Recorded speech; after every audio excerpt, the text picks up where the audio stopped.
I knew something was wrong the moment I opened my closet and saw the empty hanger. My old coat. "Where is it?"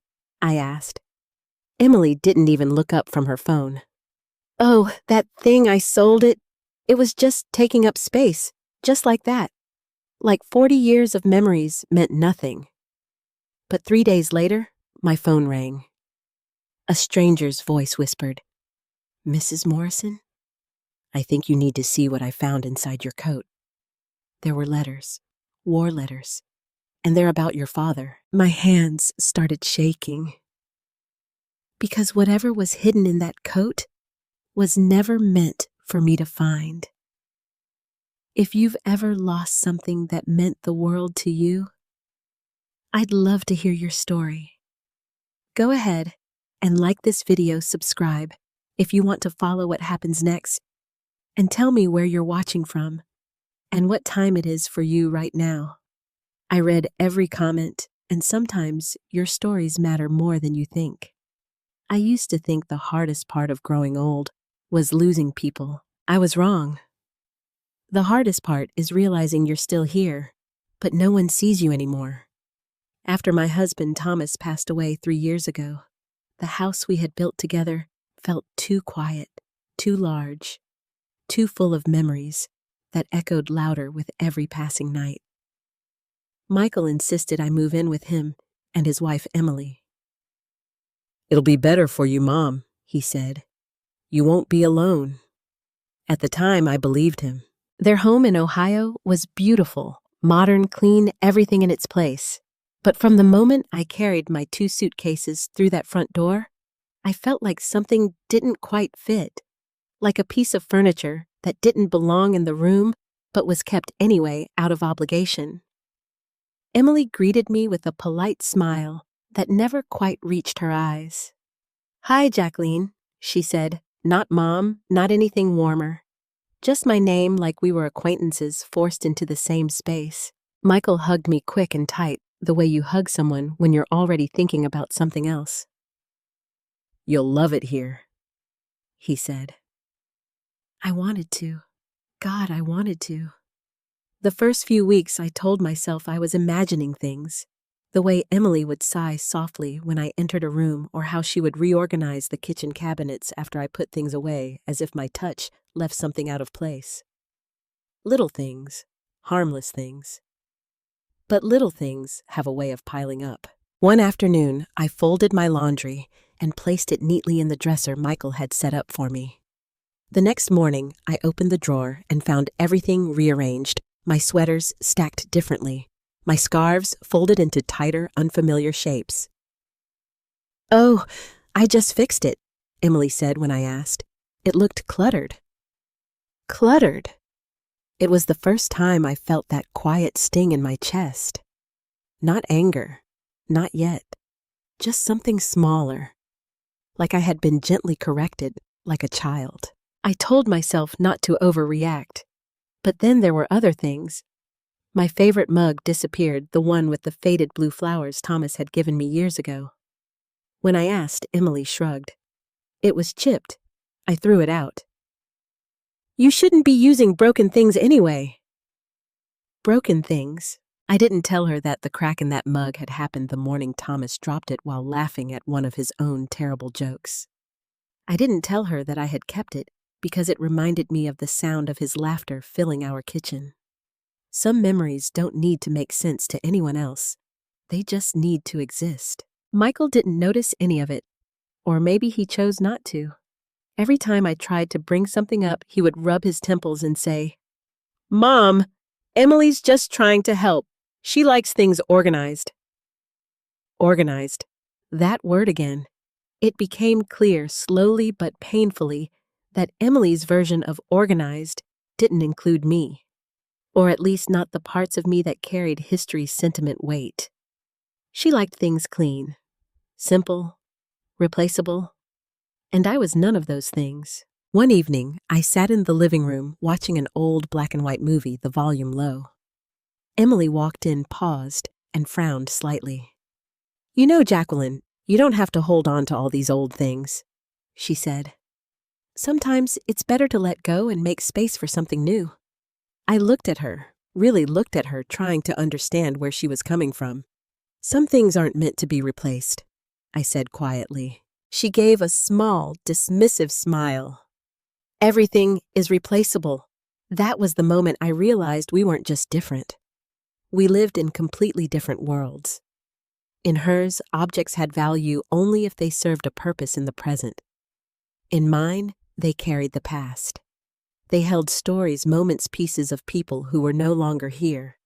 And somewhere between those two worlds, I was disappearing. I started to keep more things in my room after that. Small items tucked away carefully. Letters, photographs, a few pieces of jewelry Thomas had given me over the years. I became more cautious, more aware, but I couldn't hide everything. Emily had a habit, one she never acknowledged as a problem, of decluttering.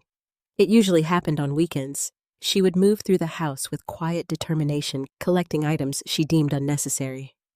Sometimes she asked. Most of the time, she didn't. I remember one Saturday morning vividly. I woke up to the sound of drawers opening and closing down the hall. I stepped out of my room and saw boxes stacked near the front door.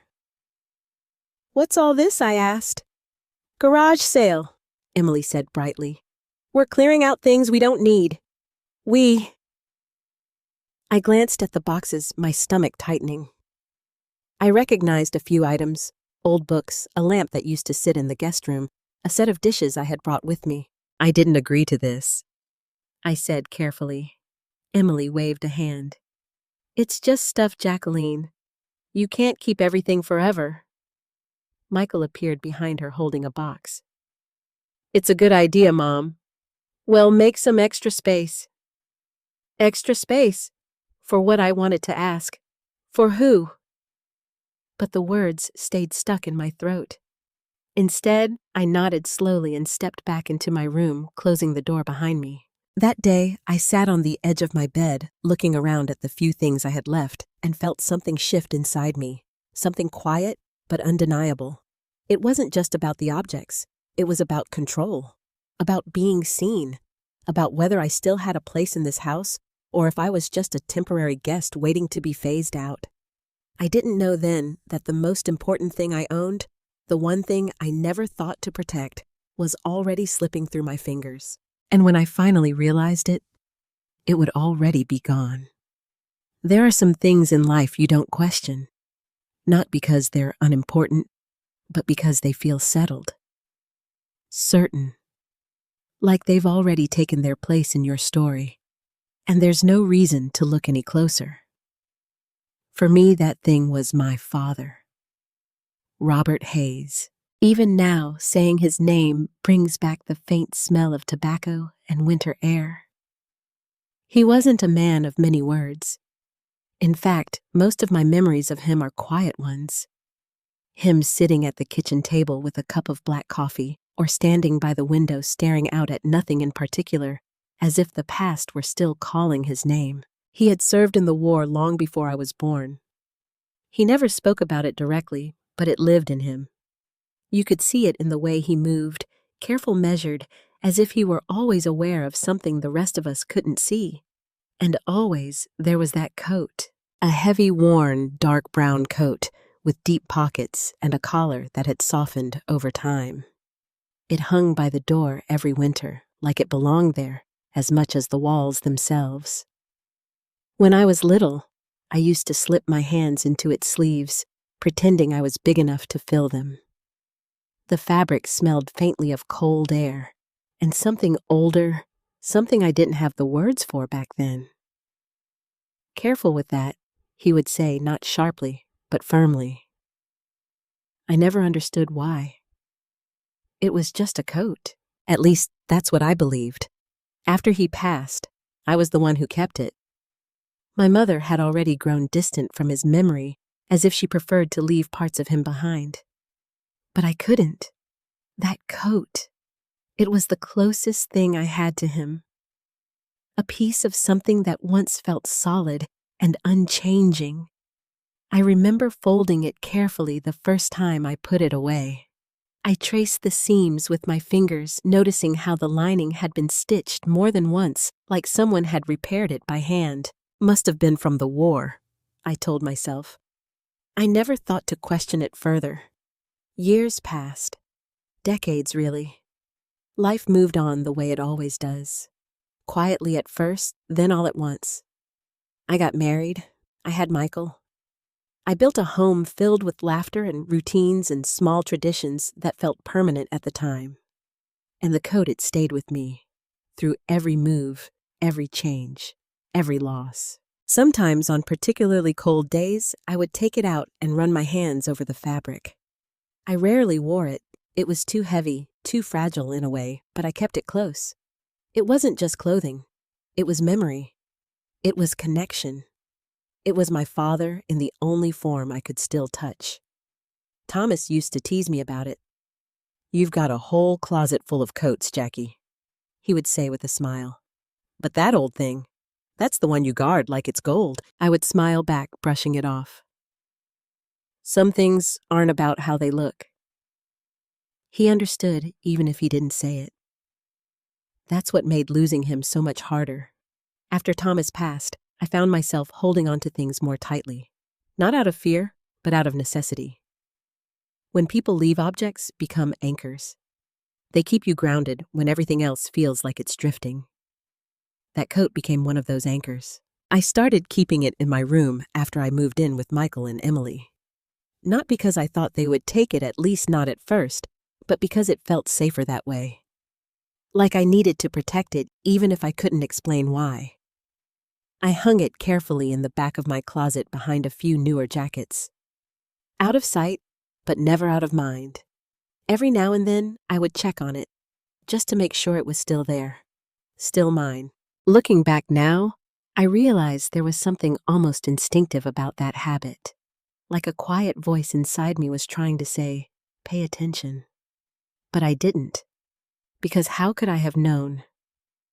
How could I have guessed that the one thing I thought I understood completely was the very thing hiding the biggest secret of all? I think about the last time I saw that coat. It was a few days before it disappeared.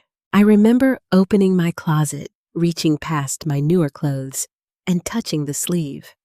Just a simple gesture, nothing more. The fabric was cool beneath my fingers, familiar. Safe. I didn't take it out. I didn't look any closer. I didn't notice anything unusual. And that's what haunts me the most. Not that it was taken, not that it was sold, but that I had it in my hands and never realized what I was holding. Because somewhere inside that worn lining, stitched so carefully that no one would ever suspect, was a story my father had never told. A story that had been waiting all this time to be found. And I had walked past it for years without ever seeing it. I knew something was wrong before I even opened the closet. There's a certain kind of silence that doesn't feel natural. It doesn't come from peace. It comes from something missing. Something that should be there, but isn't. That's what I felt that morning. I stood in front of the closet door for a moment longer than usual, my hand resting on the knob. I couldn't explain it, but something inside me hesitated. Like a quiet warning I didn't understand yet. Then I opened it. At first, everything looked the same. My newer coats hung neatly in place, spaced evenly, just the way Emily liked things. Orderly, controlled. But when I reached toward the back where I always kept it, my hand touched empty air. I froze. No. I pushed aside the other jackets faster this time, my breath catching in my throat. I checked again, more carefully, as if it might somehow reappear if I looked hard enough. But it wasn't there. The space where it had hung for years was empty. A cold feeling spread through my chest. "Michael!" I called out, my voice tighter than I intended. No answer. I stepped out of the room, my heart beginning to race in a way that felt unfamiliar, almost embarrassing. It was just a coat, I told myself. Just a coat. But my hands were already trembling. "Emily," I called. She was in the kitchen, leaning against the counter, scrolling through her phone with that same detached expression she always seemed to wear. She glanced up briefly. "Yeah." "My coat," I said. "The brown one, from the back of my closet. Have you seen it?" There was a pause. "A small one, just long enough for something inside me to tighten." "Oh," she said casually. "That thing, I sold it." For a moment I didn't understand the words. "You what?" "I sold it, a small one. Just long enough for something inside me to tighten." "Oh," she said casually. "That thing, I sold it." For a moment I didn't understand the words. "You what?" "I sold it," she repeated, like she was explaining something obvious. "At the garage sale last weekend. It was old Jacqueline. You never even wore it." The world seemed to tilt slightly. "You sold it," I echoed. Without asking me, she shrugged. It was just taking up space. And honestly, it looked like it was falling apart anyway. I stared at her, searching her face for some sign that she understood what she had done. There was none. "Emily," I said slowly, trying to keep my voice steady. "That coat belonged to my father." She rolled her eyes, actually rolled them. "And now it belongs to someone who might actually use it. Isn't that better?" "Better." The word hit me like a slap. "It wasn't yours to sell," I said louder now. "You had no right." "Okay, Jacqueline, it's really not that serious," she interrupted, her tone sharpening. "It was an old coat. I got $5 for it." "5, that's probably more than it was worth. $5. I felt something crack inside me. "You sold my father's coat for $5. My voice broke on the last word, and I hated that it did. Emily sighed, clearly annoyed now. "Why are you making this into a big deal? You're always holding on to things that don't matter anymore." "Don't matter."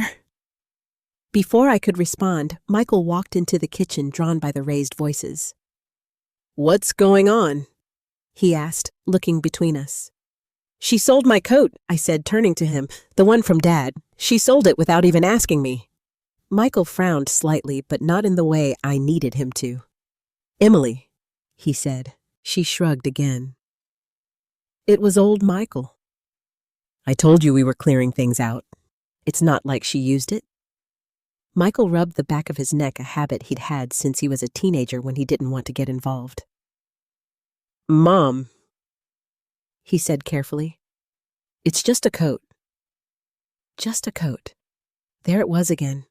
That phrase. Like it erased everything I was feeling in an instant. "It's not just a coat," I said, my voice shaking now.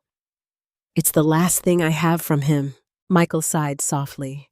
"I get that, but no, you don't," I cut in. "You don't get it at all." The room felt smaller suddenly, like the walls were closing in. Emily crossed her arms. "You're overreacting." I looked at her, really looked this time, and something inside me shifted. This wasn't about misunderstanding. She truly didn't care. "Who did you sell it to?" I asked, forcing the words out. She hesitated just for a second. "I don't know," she said. "Some woman. She came early, picked through a few things, and took it." "What woman? I don't know her name." Jacqueline Emily snapped. It was a garage sale, not a formal introduction. I turned to Michael again, desperate now. "Did you see her? Do you remember anything?" He shook his head. "I was in the back most of the time." I didn't really pay attention. Of course he didn't. $5, I whispered, more to myself than to them. Emily exhaled sharply. "You're acting like I sold something priceless." I met her gaze, and for the first time, I didn't try to soften my voice. "You did." There was a silence that followed, heavy, uncomfortable, but not for her, for me. Because in that moment, I realized something that hurt far more than losing the coat. They didn't see me, not really. To them, I was just extra. My things were clutter. My memories were inconvenient. My past was something to be sorted, reduced, discarded. And I had let it happen, little by little, day by day, until now. I want it back, I said quietly. Emily let out a short laugh. That's not how garage sales work. I don't care, I replied. I want you to help me find her. She shook her head. I have no idea who she is. And honestly, even if I did, I wouldn't chase someone down over something like that. Something like that. I nodded slowly, the weight of her words settling over me. Of course you wouldn't, I said. Michael stepped forward slightly. Mom, maybe we can just... No, I said, holding up a hand. I'll figure it out. Because suddenly, I understood something very clearly. If I wanted to hold on to anything that mattered, I was going to have to do it myself.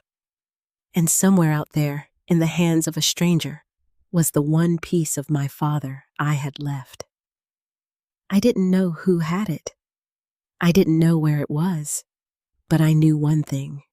I wasn't ready to let it go. Not like this. Not without a fight. I didn't sleep that night. I lay in bed, staring at the ceiling, watching shadows shift as cars passed outside my mind, replaying the same words over and over again. I sold it, $5. A lifetime reduced to a price tag someone didn't even hesitate to peel off. Every time I closed my eyes, I saw that empty space in my closet. That hollow absence where something meaningful had once been. And beneath that, something deeper stirred. Regret. Not just for losing the coat, but for not protecting it. For letting things slip little by little until it was too late to stop them. By morning, I knew I couldn't just sit there and accept it. If there was even the smallest chance of finding that coat again, I had to try.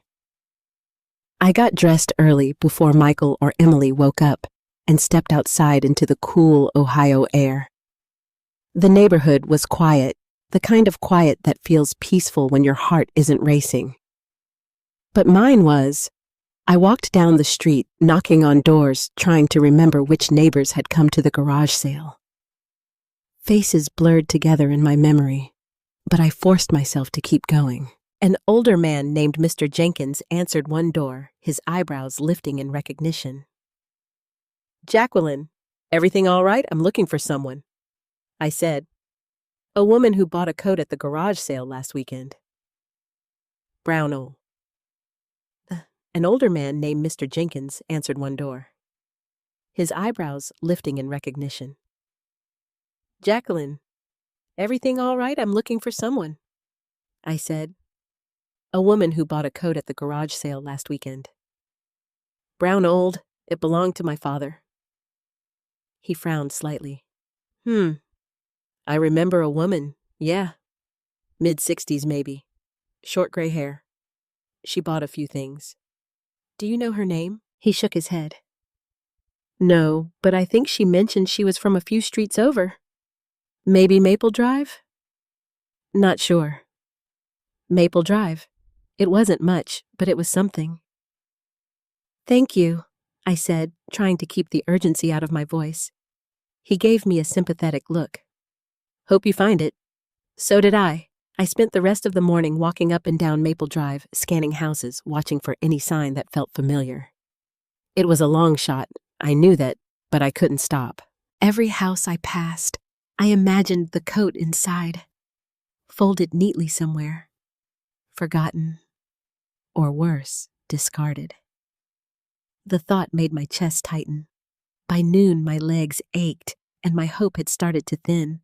I hadn't found anything. No familiar faces, no clues. Just doors that stayed closed and windows that revealed nothing. I sat down on a bench at the end of the street staring at my hands.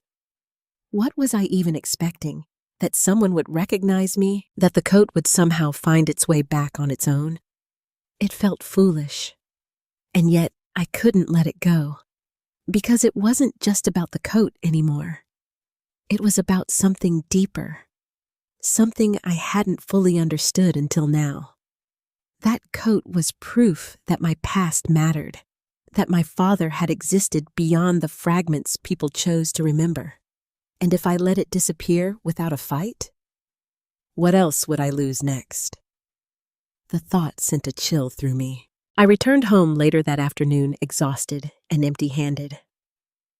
The house was quiet again, but it didn't feel the same. It felt colder, more distant, like I was stepping into a place that no longer belonged to me. Emily was in the living room when I walked in, scrolling through her phone as usual. She glanced up briefly. "Any luck?" she asked, her tone neutral, almost bored. I shook my head. "Didn't think so," she said, already looking back down. Something in her voice made my stomach twist. "Why does it bother you so much?" I asked, unable to stop myself. "That I'm trying to find something that matters to me?" She sighed, setting her phone aside. "Because you're exhausting yourself over something that's gone. You need to move on, Jacqueline. Move on." I let out a quiet breath. "You don't get to decide that for me," I said. She looked at me for a moment, then shrugged. "Fine, but don't expect anyone else to chase it down with you." I didn't respond, because deep down, I already knew that. Michael came home later, and for a brief moment, I thought maybe, just maybe, he would understand. "I went looking for the coat today," I told him as he set his keys down. He paused. "Mom, I talked to the neighbors. Someone saw the woman who bought it. I think she might live nearby." He ran a hand through his hair. "That's a lot of effort for something like this." "Something like this?" There it was again. "Michael," I said, my voice softer now, "it's not about the coat." He looked at me confused. "Then what is it about?" I opened my mouth to answer and realized I didn't have the words. Not ones he would understand. So I just shook my head. Never mind. That night, I sat alone in my room, the silence pressing in around me. I picked up an old photograph of my father, tracing the outline of his face with my finger. "I'm trying," I whispered. I don't know why this feels so important, but it does. As if he could hear me, as if he could answer. And then just as I was about to set the photo down, my phone buzzed. The sound startled me. I glanced at the screen. An unknown number. For a moment, I hesitated. Then I answered. "Hello." There was a pause. Then a woman's voice, calm but slightly uncertain. "Hi, is this Jacqueline Morrison?" My heart skipped. "Yes, who is this?" Another pause. "My name is Evelyn Carter," she said. "I think I might have something that belongs to you." My breath caught. "What do you mean?" "I bought a coat at a garage sale last weekend," she continued. "Old brown. It looked worn, but something about it felt important." I stood up without realizing it, my fingers tightening around the phone. "Yes," I said quickly. "That's mine. That's my father's coat." "I thought so," she said softly. Because when I got home, I noticed something strange about it. The room felt suddenly too small. What I whispered. "I was washing it," she said, and I felt something inside the lining, like it had been stitched shut. My heart started pounding. "I opened it," she continued, "and inside there were letters, old ones. From the war, I think." Letters. My mind struggled to catch up. "What kind of letters?" I asked. There was another pause. The kind that changes everything. I think Evelyn said slowly they were written by your father. The world seemed to stop. And Jacqueline, she added gently, they're not what you think. My grip tightened on the phone, because suddenly I understood something with terrifying clarity. That coat had never just been a coat, and whatever was hidden inside it was about to change everything I thought I knew. I don't remember ending the call. One moment, I was standing in my room, gripping my phone so tightly. My fingers had gone numb, and the next, I was sitting on the edge of my bed, staring at the wall, as if it might suddenly explain everything. Letters, hidden inside the coat. All those years, and I had never known. From the war, Evelyn had said. My father's war. A part of his life he had never spoken about. A part I had never dared to ask about. My heart pounded in my chest as the weight of it all began to settle in.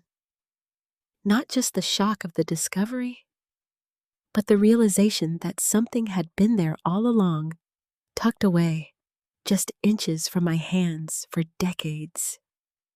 And I had missed it. How many times had I touched that coat, folded it, hung it back up carefully, and never once did I think to look deeper. A strange feeling crept over me then. Not just curiosity, not just fear, but something closer to betrayal. Because if my father had hidden something like that, something important enough to sew into the lining of his coat, then it meant one thing. He hadn't wanted it to be found, at least not easily. And yet, somehow, it had found its way to me, through a stranger. I stood up suddenly, my body moving before my thoughts could catch up. I needed air, space, something to ground me before I lost myself completely in the questions spinning through my mind. I walked out of my room and into the quiet hallway. Emily's laughter drifted faintly from the living room light, and careless like nothing in the world had shifted. Like everything was still normal. For her, it probably was. I stepped outside without saying a word, letting the cool evening air hit my face. The sun had already started to set, painting the sky in soft shades of orange and gray. Ordinary. Everything looked so ordinary. And yet nothing felt the same. I pulled out my phone again, staring at the number Evelyn had called from. Should I call her back? Ask more questions, demand answers. But what answers was I even ready for? I closed my eyes, taking a slow breath. Start with what you know. I pulled out my phone again, staring at the number Evelyn had called from. Should I call her back? Ask more questions, demand answers. But what answers was I even ready for? I closed my eyes, taking a slow breath. Start with what you know. I whispered to myself. The facts. A coat. Hidden letters. My father. And a stranger who somehow felt compelled to return them. There was only one thing to do. I dialed the number. It rang once, twice, then, hello? Evelyn's voice came through steady but cautious. It's Jacqueline, I said quickly, my voice softer now, but still unsteady. I need to see them. There was a pause. I thought you might say that, she replied gently. Can we meet? I asked. Soon. Tonight, if possible. Another pause, longer this time. I can do tonight, she said. There's a small cafe on Maple Drive, corner of Birch Street. Do you know it? I do. I'll be there in an hour, she said. Thank you, I whispered. When the call ended, I stood there for a moment, my heart still racing, but now there was something else mixed in with the fear, anticipation. Because whatever those letters contained, I was about to find out. The cafe was quiet when I arrived. A soft bell chimed as I pushed the door open, and the smell of coffee wrapped around me like something familiar and grounding. A few people sat scattered around the room, lost in their own conversations or screens. I scanned the space until I saw her. Evelyn Carter. She sat near the window, her hands wrapped around a cup of tea, her posture calm but alert. She looked up as I approached, and for a brief moment our eyes met in a way that felt strange. Not unfamiliar, just charged. Like something unspoken had already begun to pass between us. "Jacqueline," she asked, standing slowly. "Yes." We shook hands, her grip warm but careful. "Thank you for coming," she said. "Thank you for calling me," I replied. We sat down, and for a moment neither of us spoke. The silence wasn't awkward. It was heavy, full of everything we hadn't said yet. Then gently, Evelyn reached into her bag. "I brought them," she said. My breath caught. She pulled out a small bundle wrapped carefully in an old cloth. It was worn, slightly faded, like it had been handled many times over the years, or perhaps not handled at all. "Take your time," she added softly, placing it on the table between us. I stared at it. This was it, the thing that had been hidden for decades. The thing my father had carried without ever telling anyone. My hands trembled as I reached for it. The fabric felt fragile beneath my fingers as I unwrapped it, slowly revealing a stack of letters tied together with a thin piece of string. The paper was aged, yellowed at the edges, but still intact. Carefully preserved, carefully hidden. I swallowed hard as I untied the string, my heart pounding louder with each second. "Before you read them," Evelyn said quietly, "there's something you should know." I looked up at her. "What?" She hesitated, as if choosing her words carefully.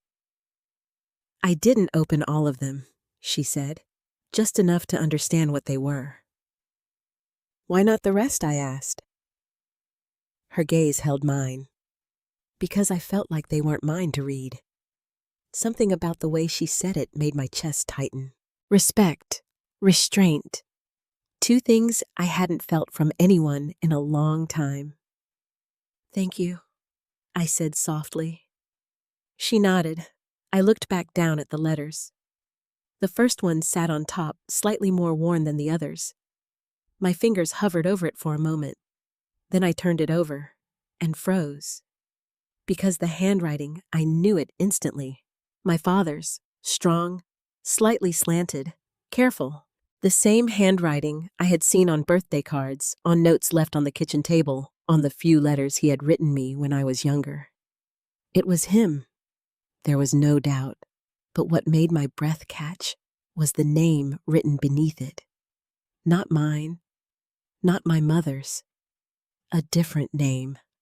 One I had never seen before. Margaret Collins. The room seemed to blur around me. "What is it?" Evelyn asked softly. I couldn't answer, because in that moment, something inside me shifted. Something fundamental. Because whatever these letters were, they weren't meant for us. And that meant one thing. My father had been living a life I never knew existed. I couldn't breathe for a moment. The name sat there on the page, Margaret Collins, written in my father's unmistakable handwriting, as steady and deliberate as I remembered it. Not my mother. Not anyone I had ever heard him mention. Someone else. "Jacqueline." Evelyn's voice came softly, pulling me back. I realized I had gone completely still, my fingers frozen around the edge of the letter. This isn't right," I said under my breath, though I wasn't sure who I was trying to convince. Evelyn leaned forward slightly. What does it say? I hesitated, because reading it out loud would make it real. And part of me, some small, fragile part, still wanted to believe there was a simple explanation, that this was some kind of misunderstanding, that the name meant nothing. But deep down, I already knew. I unfolded the letter carefully, the paper crackling softly in the quiet cafe. The ink had faded slightly with time, but it was still legible, still alive. My eyes moved slowly across the first line. Margaret, I don't know if this letter will ever reach you. My throat tightened. I kept reading. The days here feel longer than they should. War has a way of stretching time, making every hour feel like a lifetime. But somehow, when I think of you, everything becomes quieter, simpler. I swallowed hard. This wasn't just a letter. This was affection. No, more than that. I think you should sit back, Evelyn said, gently noticing the way my hands were starting to shake. I'm fine, I insisted, though I wasn't. I forced myself to continue. I keep replaying that last night in the hospital, the way you looked at me like I wasn't broken, like I was still whole. I don't think I ever thanked you for that. Hospital, a nurse maybe, a caretaker, someone who had seen him when he was vulnerable. There's something I need to tell you, something I should have said before I left. But I was afraid of what it would mean for both of us. My heart pounded harder now. Evelyn was silent, watching me closely. If things were different, if I could stay, I would have chosen you. The words blurred for a moment as my vision clouded. Chosen you. I blinked, trying to steady myself. My father, the man I had built my understanding of love around, the man who had come home, married my mother, raised me with quiet strength and unwavering presence. He had written this to someone else. I don't understand, I whispered. Evelyn didn't interrupt. She didn't try to explain. She just let me sit there with it. Because there are some realizations you have to walk through alone. I kept reading, even though every word felt heavier than the last. But life doesn't always give us the chance to choose. I have responsibilities waiting for me back home. A life I can't walk away from, no matter how much I might want to. Responsibilities. A life. My mother. Me. My chest tightened painfully. Was I that? Life? Was I the reason he walked away? Or had I come after? The questions spiraled faster than I could hold on to them. And then, if you ever find this letter, I want you to know that what we had was real. Even if it was brief. Even if it couldn't last. My hands trembled. Because suddenly, the letter didn't feel like something hidden. It felt like something unfinished. Like something that had been waiting all this time to be understood. Jacqueline, Evelyn said softly. There's more. I looked down at the stack in front of me. More letters. More pieces of a story I had never been told. I shook my head slightly. Why would he keep these? I asked, my voice breaking. Why hide them instead of sending them? Evelyn hesitated. I don't know, she said. But when I found them, they were stitched inside the lining. Carefully. Deliberately. Stitched. Hidden. Protected. That wasn't something you did by accident. That was something you did when you wanted something close but not discovered. I looked at her, then really looked at her. There was something in her expression. Not just curiosity, not just concern, something deeper.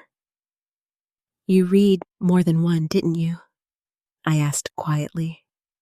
She nodded. Just a few, she admitted, enough to realize this wasn't just a passing connection. I felt a chill run through me.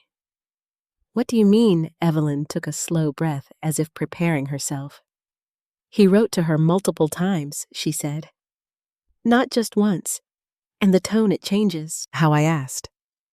At first, it's like this, she said, gesturing toward the letter in my hands. Uncertain, careful. But later, she hesitated again. It becomes something else. My heart pounded. What kind of something else? She met my gaze, something deeper, more personal. The word hung in the air between us. Personal. I didn't want to ask the next question, but I couldn't stop myself. Did he ever say he loved her? Evelyn didn't answer right away. And that silence, it said everything. My chest tightened as the truth began to take shape, slow and painful. Because this wasn't just a secret. This wasn't just a hidden moment in time. This was a relationship. A real one. One that had existed alongside, or perhaps even before, the life I thought I knew. I need to read the rest, I said, finally, my voice steadier now, though it felt like it was coming from somewhere far away. Evelyn nodded. I think you should, she said. I reached for the next letter, my fingers brushing against the worn paper. But before I could open it, something stopped me. A thought. A question that had been forming quietly in the back of my mind since the moment she called. I looked up at Evelyn. Why did you really call me? I asked. She blinked, caught off guard. I told you, because I found something that didn't belong to me. No, I said, softly. That's not all of it. She held my gaze, and for the first time, I saw it clearly. That same strange familiarity, that same unspoken tension. You recognized his name, didn't you? I continued. When you saw the letters, when you read them. Her expression shifted just slightly. Not denial, not surprise, something closer to acceptance. Yes, she said quietly. My heart skipped. Why? She looked down at her hands for a moment, then back at me, because she said slowly, I've seen that name before. The air between us seemed to thicken. Where I asked. Her voice softened even further. In my mother's things. The world tilted again, because suddenly the pieces started to move, slowly, dangerously, towards something I wasn't ready to face. And deep down, I knew whatever truth was waiting at the end of this was going to change everything. I didn't realize how tightly I was gripping the letter until my fingers began to ache. Margaret Collins. The name echoed in my mind like something distant, but growing louder with every passing second. A name that didn't belong in my story and yet somehow had always been there, hidden just beneath the surface. I think you should read another one, Evelyn said gently. Her voice wasn't pushing. It wasn't intrusive. It was steady, grounding, like she understood that whatever came next, I wouldn't be able to stop. I nodded slowly. Because she was right. There was no turning back now. I reached for the next letter, my hands trembling slightly as I unfolded it. The paper was thinner than I expected, fragile with age, but the words were still strong, still alive, still waiting. Margaret, I don't know how to explain what I'm feeling anymore. My chest tightened. Every day I tell myself I made the right choice, that going back home was what I was supposed to do, that it was the honorable thing. Honorable. The word felt heavy, like something used to justify a decision that still carried regret. But then I think of you, of the way you used to sit beside me when the nights got too long, when the memories got too loud. You never asked me to explain anything. You just stayed. I swallowed hard. That kind of presence, it wasn't casual. It wasn't temporary. It was real. I don't like this, I whispered more to myself than to Evelyn. She didn't respond, because there was nothing she could say that would soften it. I kept reading. I don't deserve that kind of patience, not when I know I can't give you the life you deserve. My heart pounded faster, because suddenly the pieces were starting to form a shape I didn't want to see. There's something else I need to tell you, something I've been avoiding because once it's said, it changes everything. I froze. My breath caught in my throat. Evelyn leaned forward slightly, her eyes fixed on me. "What is it?" she asked quietly. I didn't answer, because I wasn't ready. But my eyes kept moving. They always do, even when you don't want them to. If what you told me is true, if there really is a child, then I don't know how to carry that knowledge and still walk back into the life waiting for me. The words hit me like a physical force. A child. My hand shook so badly the paper crinkled beneath my grip. "No," I whispered. Evelyn's expression changed instantly. What, she asked, her voice sharper now. I looked up at her, my vision blurring. He knew, I said, barely able to get the words out. He knew there was a child. Silence fell between us. Heavy. Unavoidable. "What does the letter say?" Evelyn asked, her voice quieter now. I forced myself to read the rest, even though every instinct in my body was telling me to stop. I wish I could be there. I wish I could see for myself.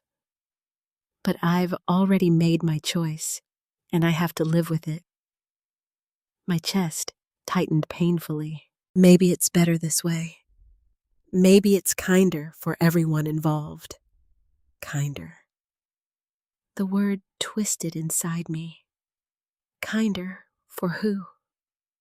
For him. For the life he had chosen. Or for the one he had left behind. I don't understand, I said, shaking my head. How could he just walk away from something like that? Evelyn didn't answer right away. When she finally spoke, her voice was softer than before. Maybe he thought he didn't have a choice. I looked at her. "No," I said firmly. "There's always a choice." But even as I said it, doubt crept in. Because I didn't know the man he had been back then. I only knew the version of him that had come home. The father.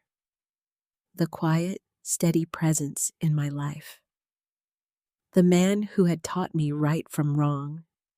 Who had held my hand when I was scared. Who had never once made me feel like I wasn't enough. That man couldn't be the same one who wrote these letters. Could he? "I need to see the others," I said, my voice steadier now, though it felt like I was holding something fragile together inside me. Evelyn nodded. "There are more references," she said carefully. "More mentions of the child." I closed my eyes briefly. A child. A life that existed somewhere outside of everything I had known. A life my father had acknowledged but never claimed. And suddenly, the question I had been avoiding rose to the surface. Sharp. Unavoidable. "What happened to that child?" I asked. Evelyn hesitated. "I don't know," she said, but something in her tone told me that wasn't entirely true. "You've read more than you're saying," I pressed. She looked at me, her expression conflicted. I didn't want to assume anything she said. I didn't want to interfere with what I asked. She took a slow breath, with something that might not be mine to uncover. The words hung in the air between us, and for a moment I didn't understand. Then slowly, painfully, I did. Because suddenly, I wasn't just looking at the letters. I was looking at her. At the way she had reacted from the very beginning. At the way she had recognized my father's name. At the way she had held back just enough. "You think it's you," I said quietly. Her eyes widened slightly. "What? You think you're that child?" The words felt unreal even as I said them. But they were there now, out in the open, impossible to take back. Evelyn didn't answer immediately. She didn't deny it either. Instead, she looked down at her hands, her fingers tightening slightly around the edge of the table. "I don't know," she said finally, but her voice, it carried something deeper than uncertainty. Hope, fear, truth. "I don't know," she repeated softer this time. But when I saw his name when I read those letters, she looked up at me, her eyes searching mine. It felt like something I'd been waiting my whole life to understand. My heart pounded, because in that moment, everything shifted. This wasn't just about my father anymore. It wasn't just about hidden letters or buried memories.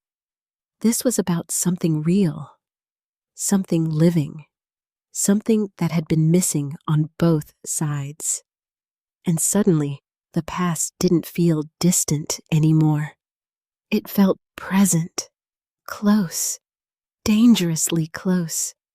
Because if Evelyn was right, if she really was that child, then everything I thought I knew about my family was about to change forever. The word hung between us. "You think you're that child." I could still hear my own voice echoing in my head, steady on the outside, but trembling underneath. Evelyn didn't deny it. And somehow, that was worse. Because if she had laughed it off, if she had shaken her head and said, "No, that's ridiculous," I could have clung to that. I could have told myself I had jumped to conclusions. But she didn't. Instead, she sat there, her eyes searching mine, as if she was trying to find the truth in my reaction just as much as I was trying to find it in hers. "I don't know," she said again, her voice quieter now, almost fragile. "I've wondered for years about things that never quite made sense." My chest tightened. What kind of things, I asked. She hesitated, glancing down at the letters before answering. "My mother never talked about my father," she said. "Not really. Whenever I asked, she would just say he was someone she met during the war. That it didn't last." I felt a chill run through me. War. The same word that had lived quietly in my father's past. "She never gave you a name?" I asked. Evelyn shook her head. "No, and I stopped asking after a while. You learn as a child when a question makes someone uncomfortable." I swallowed. Yes, I knew that feeling. I had lived it too.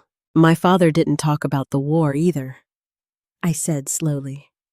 "Not in any real way, just fragments, enough to know it changed him." We sat in silence for a moment, the weight of that shared understanding settling between us. Two daughters, two incomplete stories, connected by a man who had never fully revealed himself to either of us. "This doesn't prove anything," I said finally, though the words felt weak even as I spoke them. "There are probably hundreds of men who wrote letters like this during the war. It doesn't mean I'm his child," Evelyn finished gently. I nodded. Yes, but neither of us sounded convinced, because the truth was, it did mean something. Maybe not everything, but enough to make it impossible to ignore. What about your mother? I asked. Is she still? Evelyn's expression softened just slightly. She passed away 10 years ago. I'm sorry.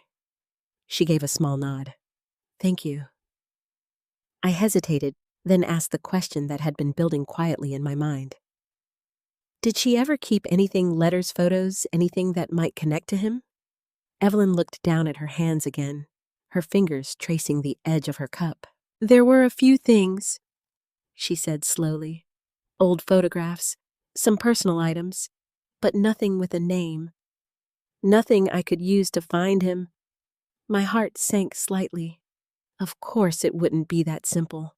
Nothing about this was simple. But, she added, lifting her gaze back to mine, there was one thing. I leaned forward instinctively. What? She hesitated. A box, she said. My mother kept it locked. She never let me open it while she was alive. My pulse quickened, and after she passed, Evelyn exhaled slowly. I opened it. Of course she did. Anyone would have. What was inside, I asked. She looked at me carefully as if measuring how much I could handle. Letters, she said. My breath caught. From him, I asked. I don't know, she admitted. They weren't signed in a way that made it clear. But the handwriting. She paused. It looked like this. She gestured toward the letter still in my hands. My heart skipped. The same handwriting. The same man. I didn't think much of it at the time, she continued. I mean, I knew it mattered, but I didn't know how to connect it to anything. It just felt like a piece of a story I didn't have the rest of. I nodded slowly. And now you do, I said. Now I might, she corrected gently. Might. That word again. So careful, so uncertain, and yet so close to something undeniable. I looked down at the letters again, my mind racing. There was only one way to know for sure, or at least one way to get closer. Do you still have them? I asked. Evelyn blinked. The letters from your mother? She nodded. Yes, I've kept them all these years. My heart pounded. Then we need to compare them, I said. Her eyes widened slightly. Compare the handwriting, I clarified. The dates, the content. If they match, if they connect, then we'll know this isn't just a coincidence. Evelyn sat back, slightly processing. You really think that would work? I don't know, I admitted, but it's something. And right now, something is better than nothing. She was quiet for a moment. Then slowly, she nodded. Okay. That single word felt like a shift. A step forward. Something real. When can you get them? I asked. They're at my house, she said. I can bring them tomorrow. Tomorrow.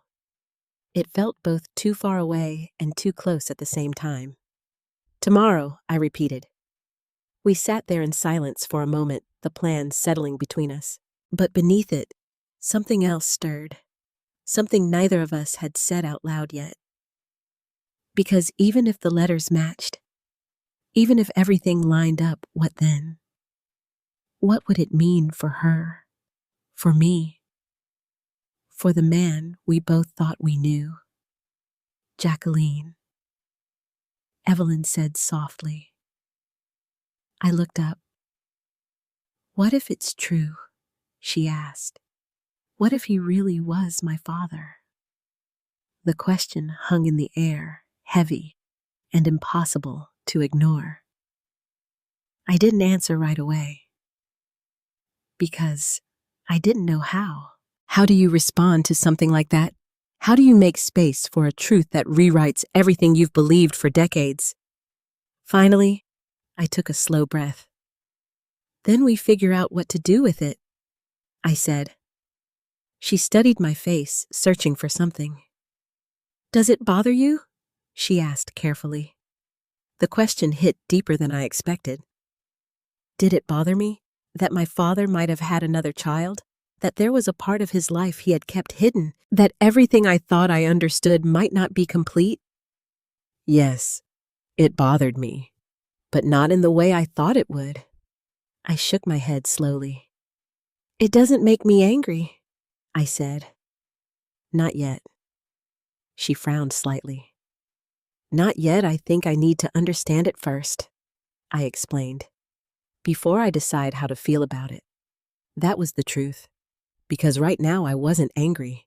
I was unsettled, curious, and strangely connected to her, to this moment, to a version of my father I had never met. And maybe that was the hardest part of all, because the man I had loved my entire life was no longer just mine. He was becoming something else, something bigger, something more complicated, and I didn't know yet if I was ready to share him.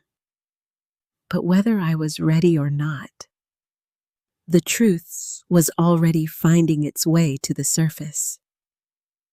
And tomorrow, there would be no hiding from it. The next morning came too quickly. I hadn't really slept, just drifted in and out of something that felt like half-consciousness. My mind replaying every word from the letters, every glance Evelyn and I had exchanged. A child. A second life. A version of my father I had never known. And possibly a sister. I sat at the kitchen table early, long before anyone else woke up, my hands wrapped around a cup of coffee that had already gone cold. The house was quiet, but it didn't feel peaceful. It felt temporary, like everything around me was about to shift. "You're up early." Michael's voice broke through my thoughts as he walked into the kitchen, still half asleep, rubbing his eyes. "I couldn't sleep," I said. He nodded, pouring himself a cup of coffee before sitting across from me. For a moment, neither of us spoke. Then he sighed. "Mom, about yesterday," he began. I already knew where this was going. "You don't have to apologize," I said quietly. He frowned. I know I cut in gently. "That's the problem." He looked at me confused. "I found the coat," I continued. That got his attention. "You did?" he asked, sitting up straighter. "Where? With the woman who bought it?" I said. "Her name is Evelyn Carter." Michael nodded slowly. "Okay, so you're getting it back?" I hesitated. "Yes," I said. "But that's not the important part." He frowned again. "What do you mean?" I took a deep breath, because once I said this out loud, there would be no taking it back. "There were letters inside the coat," I said. "Letters from Dad," I added. Michael's expression shifted slightly. "What kind of letters?" I met his eyes. The kind he never wanted anyone to find. There would be no taking it back. "There were letters inside the coat," I said. "Letters? From Dad," I added. Michael's expression shifted slightly. "What kind of letters?" I met his eyes. The kind he never wanted anyone to find. Silence. He leaned back in his chair, processing. "Okay," he said slowly. "That's strange, but they weren't written to Mom," I said. That stopped him. Completely. What he asked. "They were written to another woman," I continued. "During the war. Her name was Margaret Collins." Michael blinked clearly. "Try Collins." Michael blinked clearly, trying to make sense of it. "That doesn't mean anything," he said quickly. "I mean, people write letters. It doesn't—" "She had a child," I said. The words fell heavily between us. Michael's face went still. What are you saying to make sense of it? That doesn't mean anything, he said quickly. I mean, people write letters. It doesn't. She had a child, I said. The words fell heavily between us. Michael's face went still. What are you saying? He asked.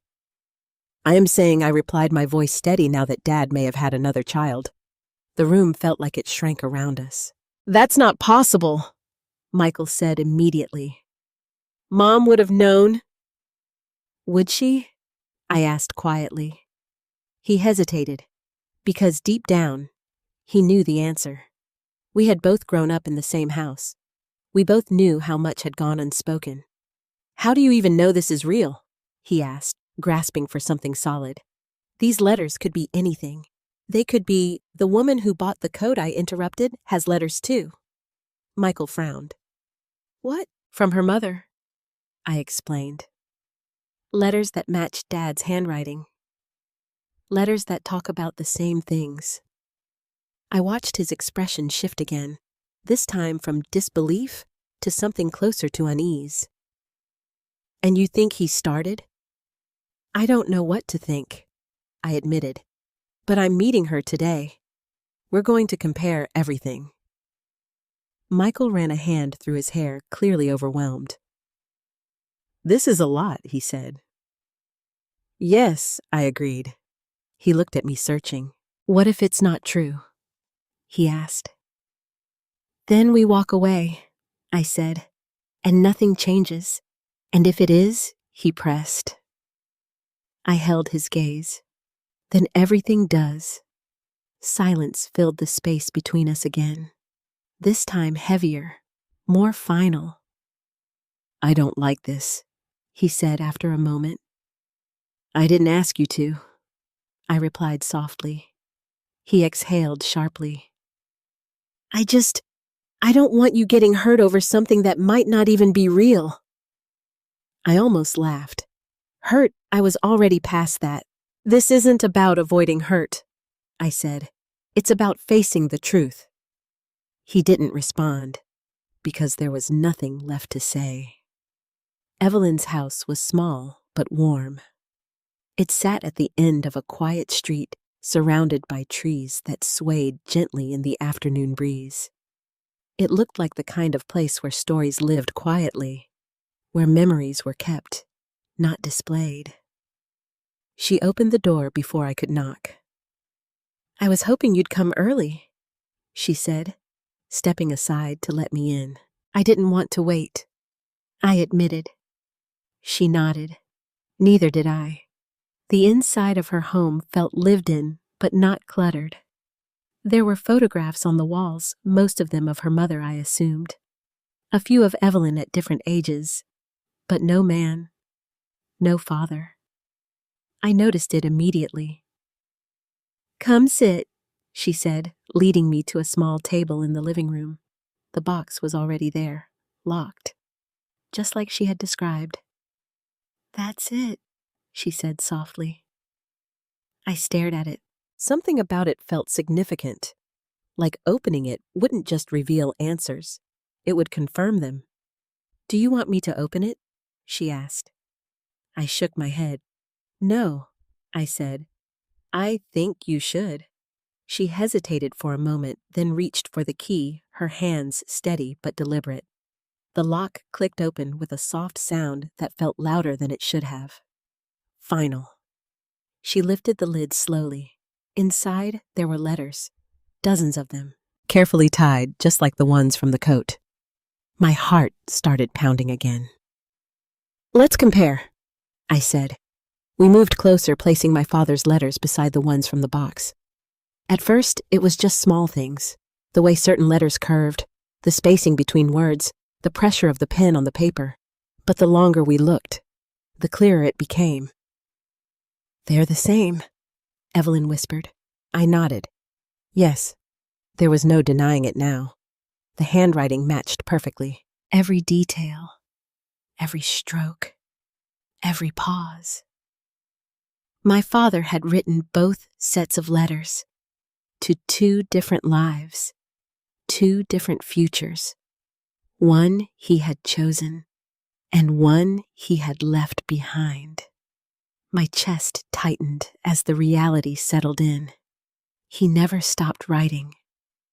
Evelyn said softly, flipping through one of the letters. Even after he left, I swallowed hard. Did he ever come back? I asked. Evelyn shook her head. No.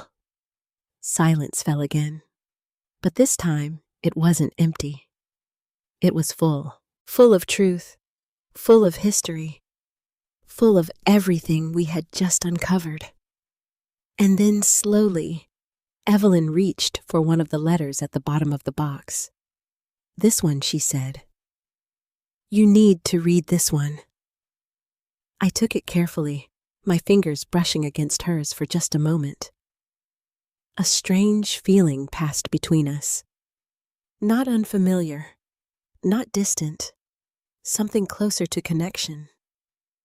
I unfolded the letter, and as my eyes moved across the first line, my heart stopped. Because this time, the letter wasn't just about Margaret. It wasn't just about the past. It was about the child.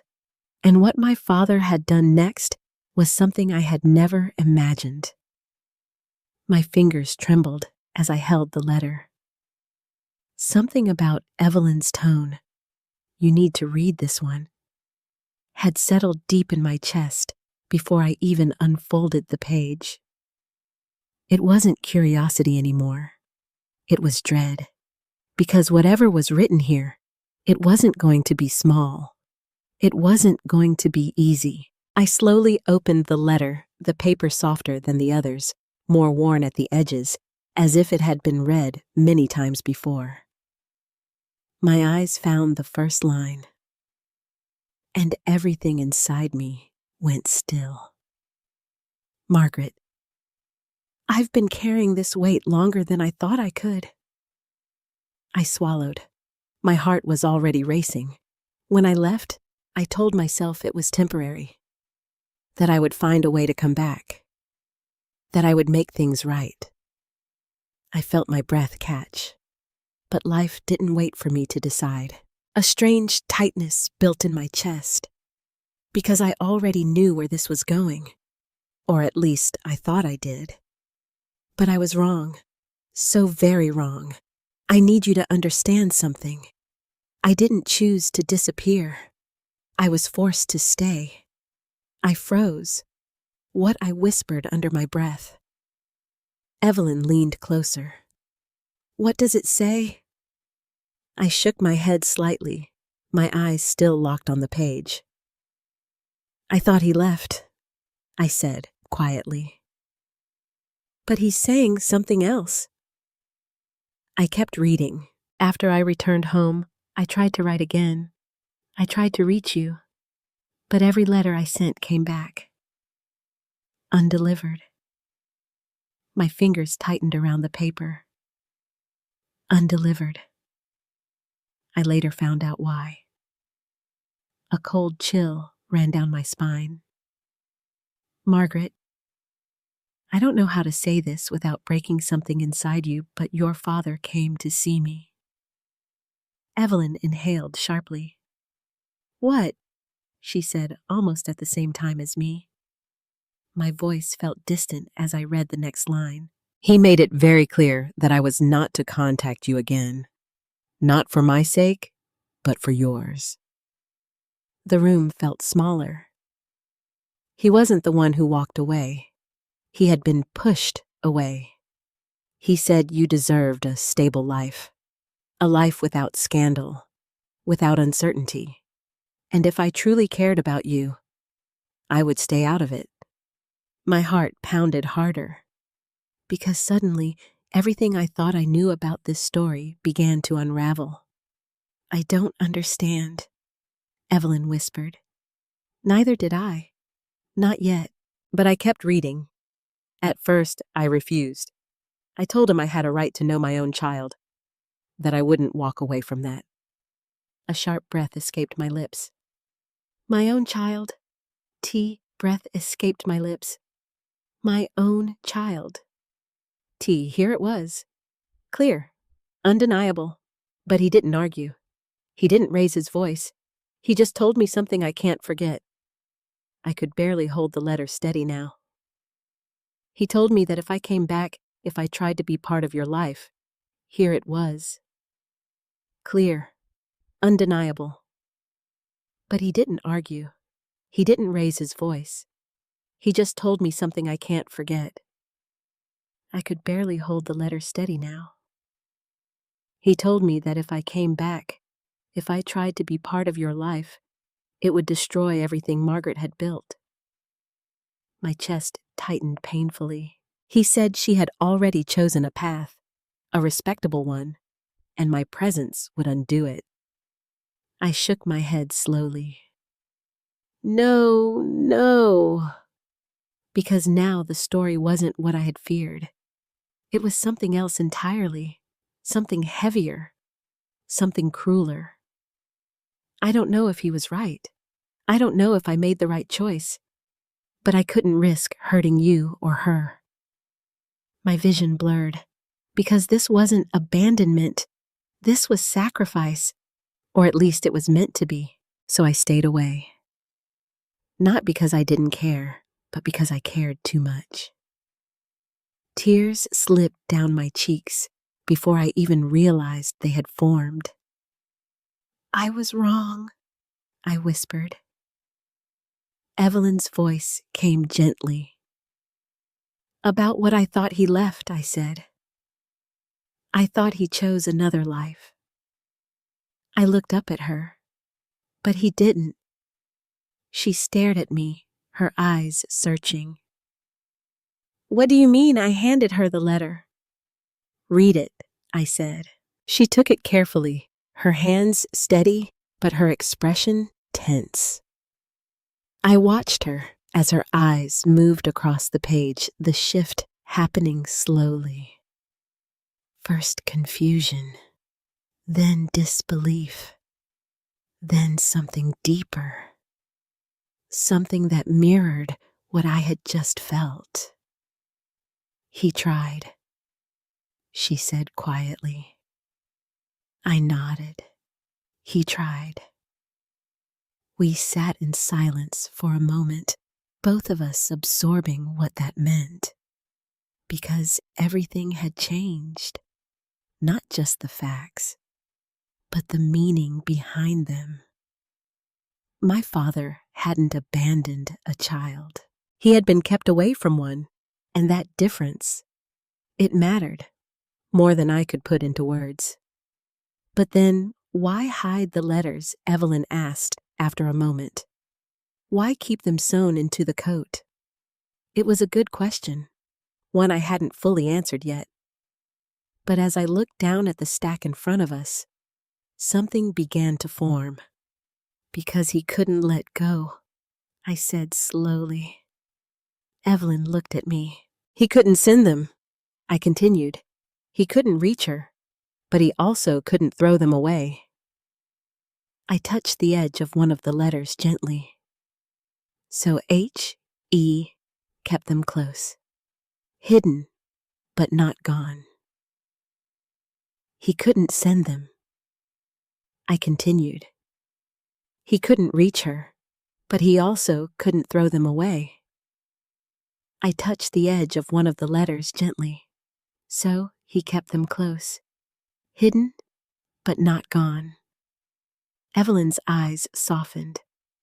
That sounds like someone who never stopped loving, she said.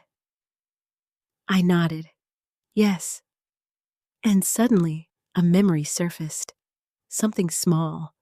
Something I had never questioned before. My father used to sit in the garage sometimes, I said. Late at night. Just sitting there. Quiet. Evelyn listened carefully. I always thought he was just tired or thinking about the war.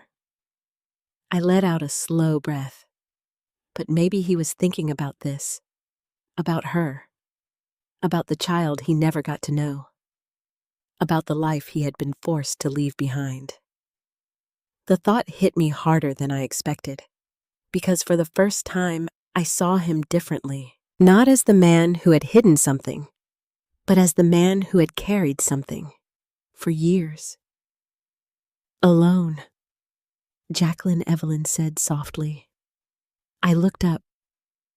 If this is true, she began, her voice unsteady. Now then, he didn't know me. The simplicity of the statement made it heavier. He didn't know who I became, she continued. He didn't see me grow up. He didn't. Her voice broke, and in that moment I realized something. This wasn't just my story. It was hers too, and she had lost something far greater than I had. I'm sorry, I said gently. She shook her head, wiping at her eyes. It's not your fault. I know I said, but not your fault. I know I said, but that doesn't mean I don't feel it. We sat there for a long moment, the silence no longer heavy with tension, but with understanding. Shared, fragile, real. And then slowly, that doesn't mean I don't feel it. We sat there for a long moment, the silence no longer heavy with tension, but with understanding. Shared, fragile, real. And then slowly, Evelyn looked at me again. So what do we do now? She asked. The question lingered in the air, because now it wasn't about proving anything. It wasn't about guessing. We had the truth, or at least enough of it. And the rest would come with what we chose to do next. I took a slow breath. We keep going, I said. Her brow furrowed slightly, going where I looked at the letters, at the story still unfolding in front of us. We find the rest of it, I said, because deep down I knew this wasn't the end. Not yet. There was still something missing, something my father had never finished, and somehow it was up to us to find it. I didn't realize I was crying until a tear landed on the letter. It blurred the ink just slightly enough to make me panic for a moment, as if I had somehow damaged something sacred. I wiped my face quickly, careful not to let another drop fall. This changes everything, Evelyn whispered. I nodded slowly, my mind still trying to catch up with what we had just uncovered. My father hadn't abandoned her. He hadn't turned his back on a child. He had been kept away, forced into silence. And yet, something still didn't sit right. There's more, I said quietly. Evelyn looked at me. What do you mean? I turned the letter over, scanning the rest of the page. He said he tried to write, I continued. He said the letters came back, but what if not all of them did? Evelyn frowned slightly. You think some got through? I think I hesitated, choosing my words carefully, that if your mother kept letters, then at least some of them reached her. Her eyes widened slightly. That means she knew. I think I hesitated, choosing my words carefully, that if your mother kept letters, then at least some of them reached her. Her eyes widened slightly. That means she knew, she said. Yes. We both fell silent, because that realization carried weight. Margaret Collins had known. She had known he tried. She had known he didn't disappear willingly. And yet she had never told Evelyn. Why wouldn't she tell you? I asked gently. Evelyn didn't answer right away. She leaned back slightly, her gaze drifting toward the window as if the answer might be waiting somewhere outside. My mother, waiting somewhere outside. My mother, she began. Slowly, was a very proud woman. I nodded. I can understand that. She believed in doing things on her own. Evelyn continued, in not depending on anyone, especially not a man who wasn't there. Began slowly, was a very proud woman. I nodded. I can understand that. She believed in doing things on her own. Evelyn continued, in not depending on anyone, especially not a man who wasn't there. Her voice softened. I think maybe it was easier for her to believe he left. The words settled heavily between us. Easier, simpler, cleaner.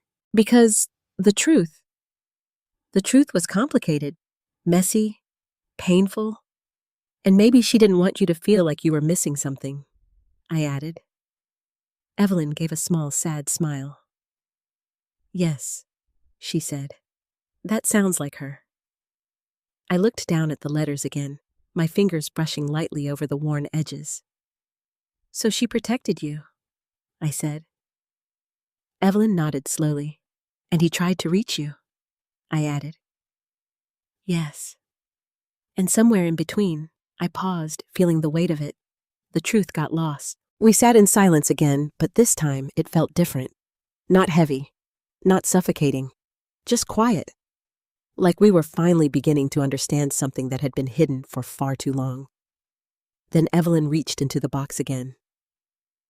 There's one more thing, she said. I looked up. What is it? She pulled out a smaller envelope separate from the others. It was thinner, newer at least compared to the rest. This one was different, she said.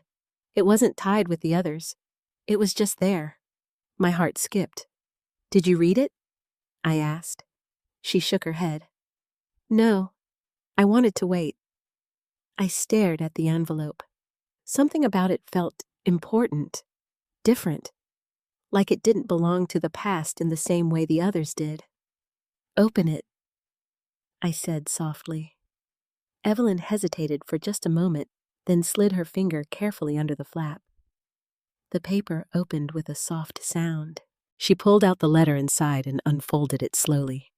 Her eyes scanned the first few lines, and then she froze. What I asked, my voice tight. She didn't answer. Her expression had changed completely. Not confusion, not sadness, something else, something deeper.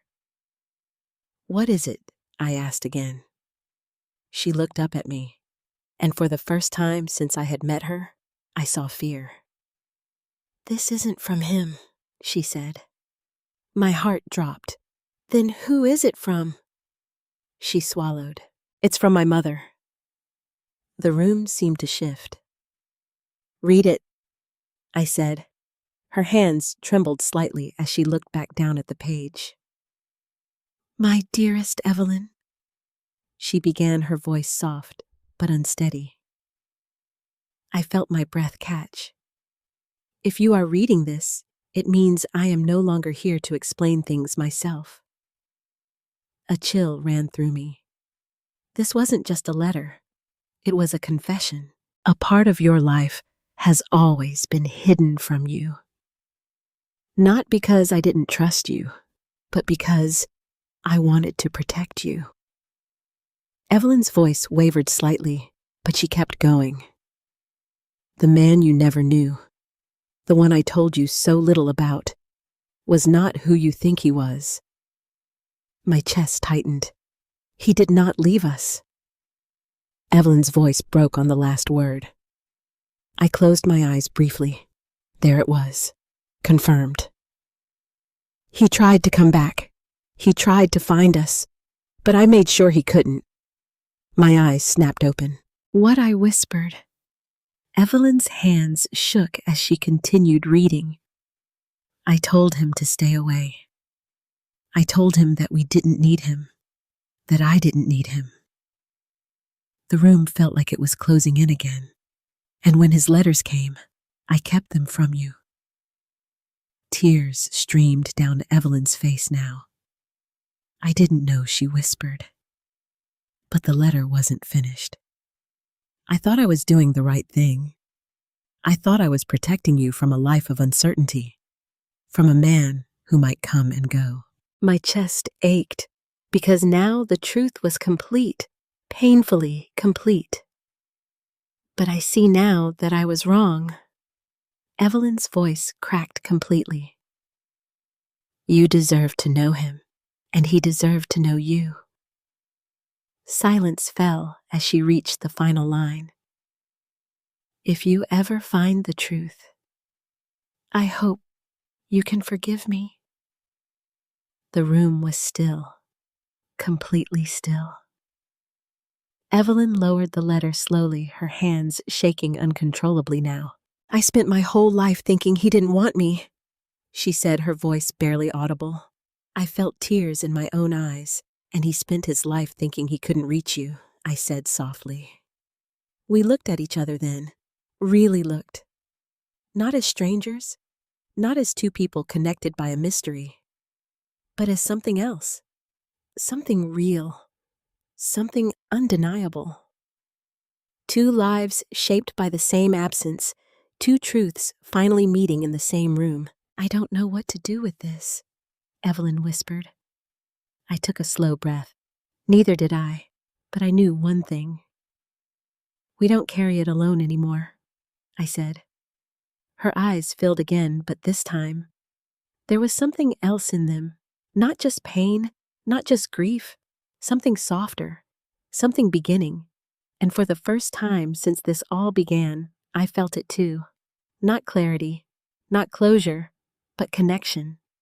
And somehow, that was enough to take the next step. We didn't speak for a long time after that. The letter from Margaret sat between us like something fragile and dangerous. Not because it could hurt us anymore, but because it had already shaped everything we were. I don't know how to feel, Evelyn said, finally, her voice quiet but steady. I nodded. I do, I said softly. But it's not simple. She looked at me. Tell me. I took a slow breath, choosing my words carefully. I feel angry, I admitted, but not at my father. Her eyes flickered slightly. At your mother, she asked. I hesitated. Yes, but also no. She frowned. That doesn't make sense. I know I said doesn't make sense. I know I said, letting out a quiet breath. Because part of me understands why she did it. Evelyn's expression softened. She was trying to protect you, I continued, to give you a stable life, to avoid letting out a quiet breath. Because part of me understands why she did it. Evelyn's expression softened. She was trying to protect you, I continued, to give you a stable life, to avoid uncertainty. Evelyn looked down at her hands. She always said she didn't trust promises. She murmured, that people leave. I felt a quiet ache in my chest. And maybe she thought she was proving that she wouldn't, I said. Silence settled again. But she also took something from you, I added gently. Evelyn nodded, her eyes filling again. Yes, she whispered. She took a chance, a connection, and she took it from him too, I said. That part mattered, more than I expected, because my father, the man I had known, he hadn't been distant or cold or unfaithful. He had been denied, and yet he had still carried that love quietly, without letting it destroy the life he had chosen. Or perhaps the life that had chosen him. I wish I could ask him, Evelyn said. I wish I could ask him, Evelyn said suddenly. The words were simple, but they hit me harder than anything else she had said. I know, I replied softly. I wish I could ask him why he didn't fight harder. She continued, her voice breaking. Why he believed her father. Why he didn't just come anyway. I swallowed, because I had asked myself the same question. But as I thought about the letters, about the tone, the hesitation, the careful restraint, I began to understand something. I think he was afraid, I said. Evelyn looked up. Afraid of what? Of hurting her, I answered. Of ruining her life. Of being the reason everything fell apart. She stared at me. You think he believed that? Yes, I said quietly. I think he believed that loving her meant staying away. The words felt heavy, but they felt true, because I had seen that kind of love before, the kind that sacrifices itself, the kind that chooses silence over chaos, the kind that disappears. Evelyn let out a slow breath. "That's not fair," she said. "No," I agreed. "It's not. But it's what happened," she added. Yes, we both sat with that for a moment, because sometimes understanding something doesn't make it easier. It just makes it clearer, and clarity can be its own kind of pain. "So what now?" Evelyn asked again, her voice steadier this time. The question had changed. Before it had been about finding the truth. Now, it was about what to do with it. I looked around her living room, the photographs, the quiet corners, the life she had built without knowing this part of herself. Then I thought about my own home, my son, my daughter-in-law. The tension that had started this entire chain of events. And suddenly, something shifted inside me. "We don't get to change what happened," I said slowly. "But we do get to decide what happens next." Evelyn studied my face. "What does that mean?" "It means—" I hesitated, then continued. "We decide whether this ends here or becomes something more." Her eyes widened slightly. "Something more?" I nodded. "We have the truth now," I said. "We know who he was, what he felt, what he tried to do, and what was taken from both of us," she added. "Yes." Silence again, but this time it felt different. Lighter, like something was opening instead of closing. "Are you saying," Evelyn began, her voice cautious, "that we should stay in each other's lives?" The question hung between us. Simple, terrifying, hopeful. I didn't answer right away, because this wasn't just a decision. It was a turning point, one that could reshape everything. "I don't know what that looks like yet," I admitted, "but I do know this." I leaned forward slightly. "I don't want to walk away from this." Evelyn's eyes filled again. "Neither do I," she said softly. And just like that, something settled between us. Not a conclusion, not a perfect solution, but a beginning. A fragile, uncertain beginning. And somehow, that felt enough. When I got home, the house felt different. Not because anything had physically changed, but because I had. Michael was in the living room sitting on the couch, his phone in his hand, but clearly not paying attention to it. He looked up when I walked in. "Well?" he asked. I stood there for a moment, taking in the familiar space. The walls, the furniture, the life I had always known. And then I said the words I never imagined I would. "I have a sister." The silence that followed was immediate, total. What Michael asked, his voice barely above a whisper. I walked into the room, slowly setting my bag down. "It's true," I said. "We confirmed everything." He stared at me, trying to process. "How is that even possible?" I sat down across from him. "Because Dad didn't leave her," I explained. "He was kept away." Michael frowned. "What do you mean?" So I told him. Everything. The letters, Margaret, her father's interference, the truth that had been hidden for decades. Michael listened, without interrupting his expression, shifting with every piece of information.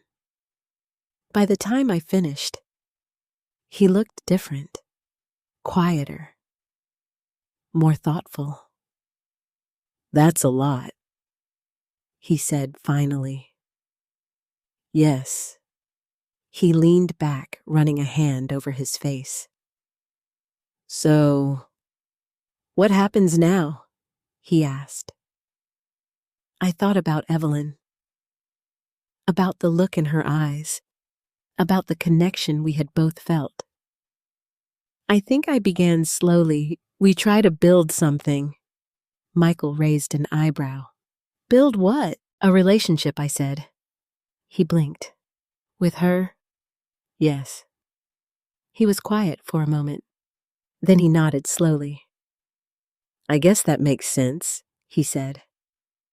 I studied his face. You're okay with it? He shrugged slightly. I mean, it's weird, he admitted. But if she's really part of the family? He paused. Then she's Danny's part of the family. The simplicity of his response caught me off guard, but it also grounded me, because maybe, just maybe, this didn't have to be complicated. Maybe it could just be accepted. I'd like you to meet her, I said. Michael nodded. Yeah, he said. I'd like that. I smiled slightly, and for the first time since this all began, I felt something close to peace. Not because everything was resolved, not because the past had been fixed, but because the future finally felt open. And that was something worth holding on to. Meeting Evelyn again, this time, not as a stranger, but as family, felt different in a way I hadn't expected. There was no dramatic moment, no sudden embrace, no perfect words that could bridge decades of absence. Instead, there was something quieter, more honest, more real. We sat across from each other at a small cafe. There was no dramatic moment, no sudden embrace, no perfect words that could bridge decades of absence. Instead, there was something quieter, more honest, more real. We sat across from each other at a small cafe 2 days later, both of us holding cups of coffee we barely touched. I told my son about you, I said, after a while. Evelyn looked up. You did, I nodded. He took it better than I thought he would. A small smile touched her lips. That's good. He wants to meet you, I added. Her fingers tightened slightly around her cup. Does he really? Yes. There was a pause. Then she nodded slowly. I'd like that. I studied her for a moment. There was something different about her today.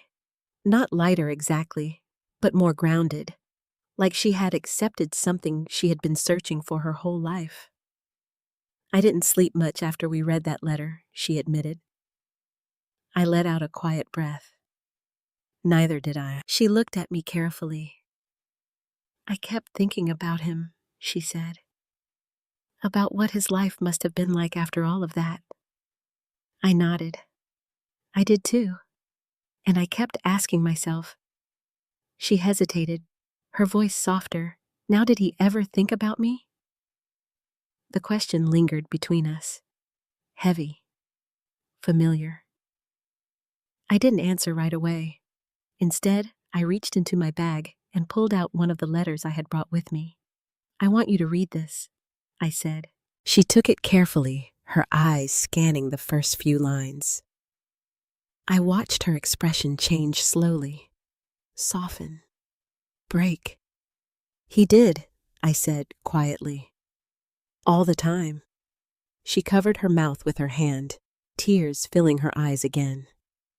He wrote about you, I continued. Not by name, because he didn't have one to write, but he wrote about wondering who you were, what you looked like, whether you laughed like your mother. Her shoulders trembled slightly. He imagined you, I added, over and over again. Evelyn let out a shaky breath. I spent my whole life wondering if I mattered to him, she whispered. I leaned forward slightly. You did. There was no hesitation in my voice this time, because now I knew it was true. And for the first time, I saw something shift in her. Not just grief, not just loss, but something else, something healing. Later that afternoon, I invited her to my home. I wasn't sure how it would go. I wasn't sure if I was ready, but I knew one thing. If this was real, if we were going to build something, then we couldn't keep meeting in neutral places. We had to step into each other's lives. Michael was already there when we arrived. He stood up as we walked, in his expression uncertain but open. "Hi," he said. Evelyn smiled gently. "Hi." There was an awkward moment, the kind that always comes when something important is happening, but no one knows exactly what to say. "This is my son, Michael," I said. "And this is—" I hesitated, because the word still felt new, still unfamiliar, but I said it anyway. "My sister, Evelyn." The word landed in the room like something fragile. Michael blinked. Then slowly, he smiled. "It's nice to meet you," he said. Evelyn's eyes softened. "You too." They shook hands. Simple, ordinary, and yet it meant everything. Because in that moment, something shifted again. Not dramatically, not loudly, but undeniably. We weren't just uncovering the past anymore. We were creating something new. But not everything was as easy. Carolyn. She stood in the doorway watching the scene unfold with a tight expression. "This is her?" she asked. Her tone wasn't warm. It wasn't welcoming. It was skeptical. I felt a flicker of tension rise in my chest. "Yes," I said calmly. "This is Evelyn." Carolyn crossed her arms slightly. "And you're just bringing her into the family?" The question wasn't kind, but it wasn't entirely unfair either. I met her gaze. "I'm not just doing anything," I said. "We found the truth." She scoffed lightly. Based on some old letters, Evelyn shifted slightly beside me. I could feel her discomfort, and suddenly I understood something. This wasn't just about me anymore. It was about protecting her too. "It's more than that," I said firmly. "And whether you understand it or not, it matters." Carolyn raised an eyebrow. "Does it?" she said. "Yes," I replied, "because this isn't about you." The room went quiet. Michael stepped in, then his voice calm, but steady. "Carolyn," he said, "maybe just get steady." "Carolyn," he said, "maybe just give this a chance." She looked at him, then back at me, then at Evelyn. For a moment, I thought she might argue, push harder, make this more difficult than it needed to be. But instead, this a chance. She looked at him, then back at me, then at Evelyn. For a moment, I thought she might argue, push harder, make this more difficult than it needed to be. But instead, she exhaled. "Fine," she said. "I'll try." It wasn't perfect. It wasn't warm. But it was something. And right now, something was enough. That evening, after Evelyn had left, I sat alone in the living room. The house was quiet again. But it didn't feel the same as before. It felt fuller, like something missing had finally been placed where it belonged. I picked up one of the letters from the table, running my fingers over the familiar handwriting. "You never got to see this," I murmured softly, as if he could somehow hear me. "You never got to meet her." A deep ache settled in my chest, because no matter how much we uncovered, no matter how much we healed, there were things that couldn't be undone, moments that couldn't be reclaimed, time that had already passed. But then I thought about Evelyn. about the way she had smiled when Michael welcomed her, about the way her voice had softened when she read the letters, about the way something broken had begun to mend. And I realized something. Maybe this wasn't about what was lost. Maybe it was about what was found. Because even after all these years, even after all the silence, even after all the pain, something had survived. Love, connection, truth. And now it was ours to carry forward. Not perfectly, not without struggle, but together. It took time, not days, not even weeks. Time in the quiet, patient sense, the kind that doesn't rush healing, doesn't demand perfection, doesn't expect everything to fall neatly into place. Evelyn didn't become my sister overnight, and I didn't become hers. But something real began to grow between us, something steady, something honest, and that mattered more than anything else. A month later, we sat together on my porch, the late afternoon sun stretching long shadows across the yard. There was a calmness between us now, not the fragile kind we had at the beginning, but something stronger, built, tested, chosen. I used to think closure meant answers, Evelyn said, breaking the silence. I glanced at her, and now, she smiled faintly. Now I think it means understanding. I let that settle for a moment. Yes, I said, I think you're right, because we had answers now. We knew what had happened. We knew why. But more importantly, we understood the people behind those choices. My father, her mother, two people who had made decisions out of fear, love, pride, and maybe a little bit of all three. They weren't perfect, Evelyn said softly. No, I agreed. They weren't, but they cared, she added. I nodded. Yes, they did. And somehow that truth felt more important than anything else. Inside the house, things had begun to shift too.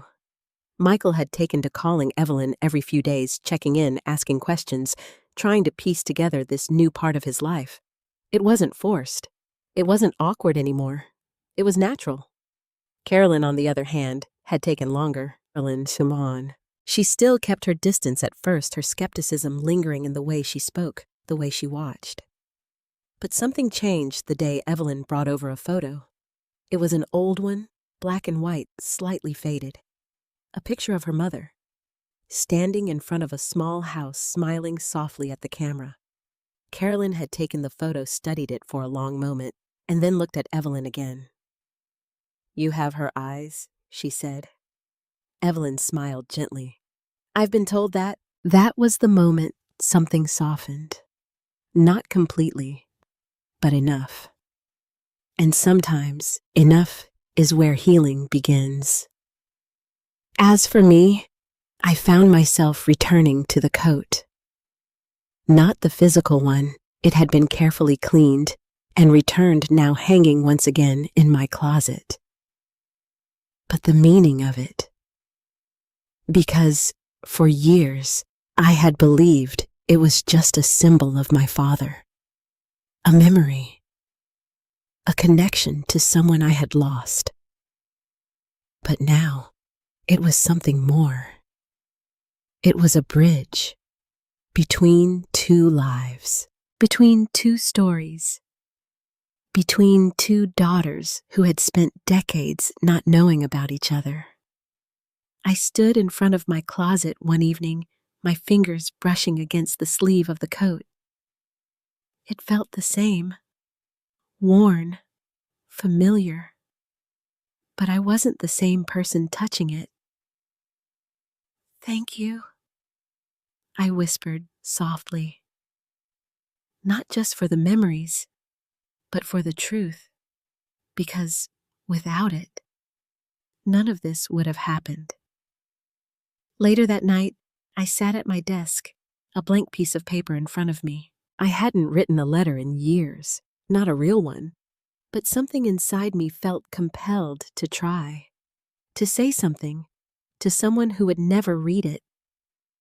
Dad, I spent a long time thinking I knew you. I paused, the pen hovering slightly. I thought I understood the choices you made, the life you lived, the person you were. I swallowed, but I see now there was so much more.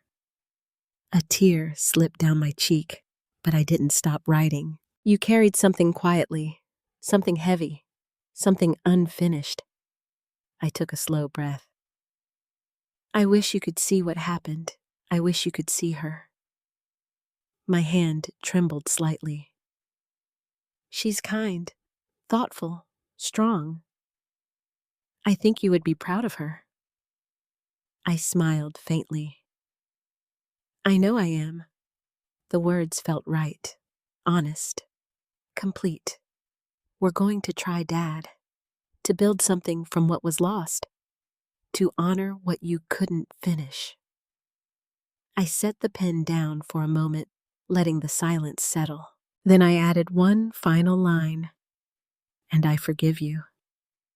Because I did, not because he had done everything right, but because I understood now.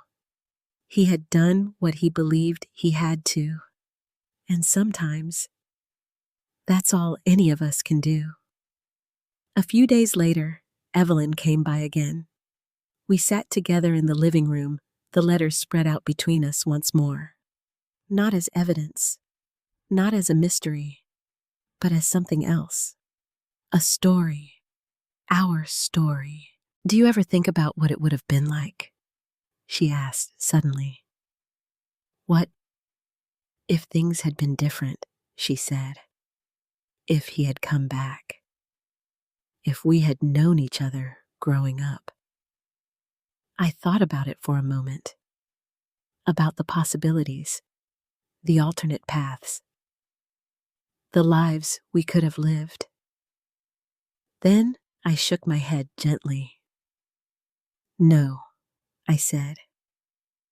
She looked at me surprised. Why not?